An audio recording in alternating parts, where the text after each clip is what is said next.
We're at the California Mid-State Fair in Paso Robles. We're going to introduce you to trick rider Madison MacDonald.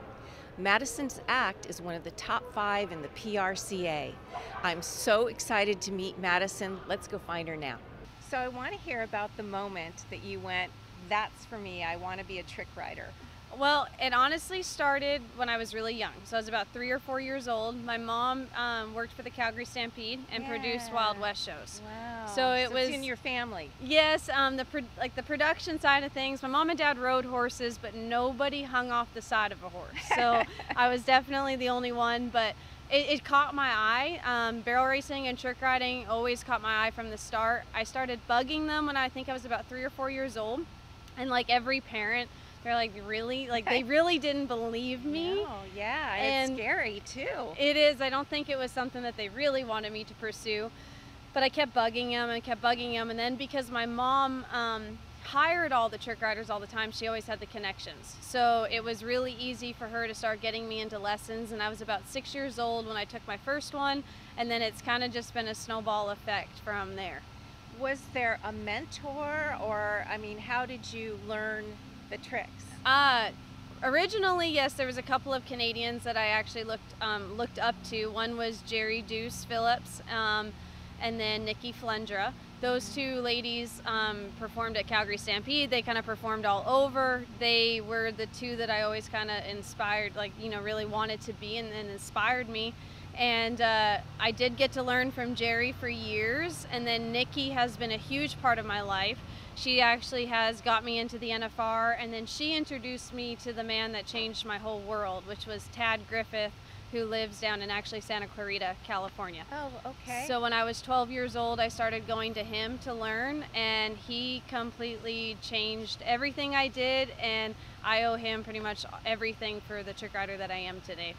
Is there one specific trick that was more difficult for you? I mean, they all look hard to me, but... The neck, dangerous, easy, Maddie, easy, yeah, you know, there's some, I've never been one that really likes flipping, and so that's always been a little bit more of a mental thing for me.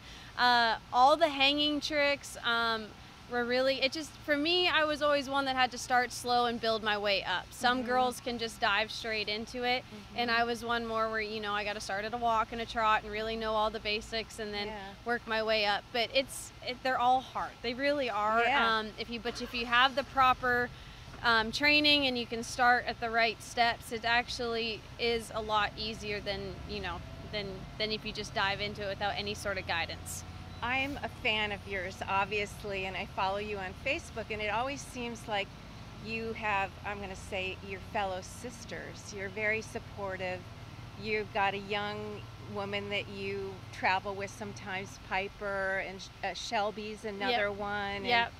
And that must be a great support, I think, to have that. It is. I'm very lucky. I've kind of tried to change the game a little bit. I've really tried to get all of us trick riders to work together, where kind of everybody was kind of a little bit out for themselves for a while there. But for me, I just wanted to trick ride, and I love it so much, and I just love, and I want to share it with everyone, and as many people that I can help along the way, I always try to. Typically, when you travel with horses, how many do you bring? And tell us about the kind of horse you need for that. Typically I have 4 to 5 on the trailer. Right now I have 6 because I'm gone for 2 months. So I brought a training horse that I have that I'm trying to sell. I put my barrel horse on the trailer because I really will go crazy if I don't get to run him for 2 months. And then I have 4 trick riding horses.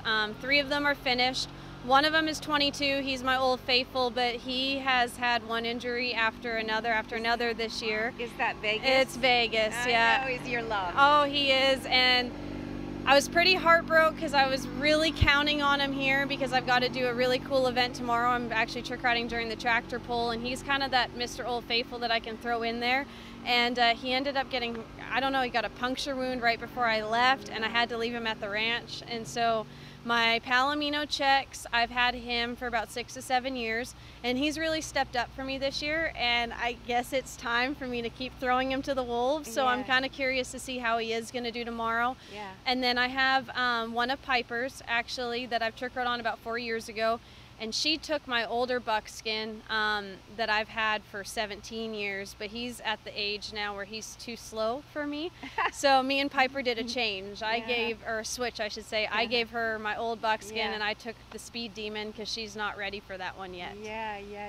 And then I actually have a new horse on my trailer too, and she's coming along. Is that Bonnie? That's Bonnie, yes. And I'm really excited about her. I've put a lot of work into her this year, and I was really proud. We did our first show last weekend, and I was hoping I could maybe throw her in here, and I'm kind of glad I didn't, because it's actually going to be a pretty big, loud arena tonight. Yes. So I think it's safer for maybe just to kind of keep easing her in, because you can blow them up pretty quick. So when you're not doing trick riding, you've done stunt doubles, barrel racing. But one thing caught my eye is that you talk about giving back and teaching the next generation. You give clinics and classes on trick riding. Oh, all the time. I wanted to be a school teacher. I went to school for it. And then halfway through my teaching, I actually started getting so busy teaching the trick riding and horsemanship and all of that, that I kind of was like, I would rather teach that than sit in a classroom all day, because I am one of the only trick riders that does give back as much as I do. So I seems to be everywhere I go. I've already got a call when I'm up in Logan, Utah and Burley. They all looked at my schedule and noticed, like, hey, you have 4 days off. Do you have time to do a couple private lessons? And for me, I really don't mind, because there isn't anybody out there, and it was a sport that was dying here in the States. So to see the interest come back alive has been pretty cool. That's great. All right, last question, I promise. Oh, you're good, no worries. Okay, if someone wants to get a hold of you, you're on social media, website is? Oh, my website is magicinmotions.com. I am terrible at updating it. I have not had a chance to. It's about 2 years. I promise you, it looks great. Oh, thank you. It's a little bit behind. But honestly, the best thing for me is for anybody is to find me on social media. I'm on Instagram, I'm on Facebook, and I even have a group on Facebook, and it's called Magic in Motion Trick Riding Lessons and Clinics. So if you're more interested on the lesson and clinic side of things, that's the best place to go, because I try to update that as much as possible. But you can find me pretty much anywhere under Madison Trick Riding. Super. Thanks so much, Madison. Oh, thank you Really guys for having me.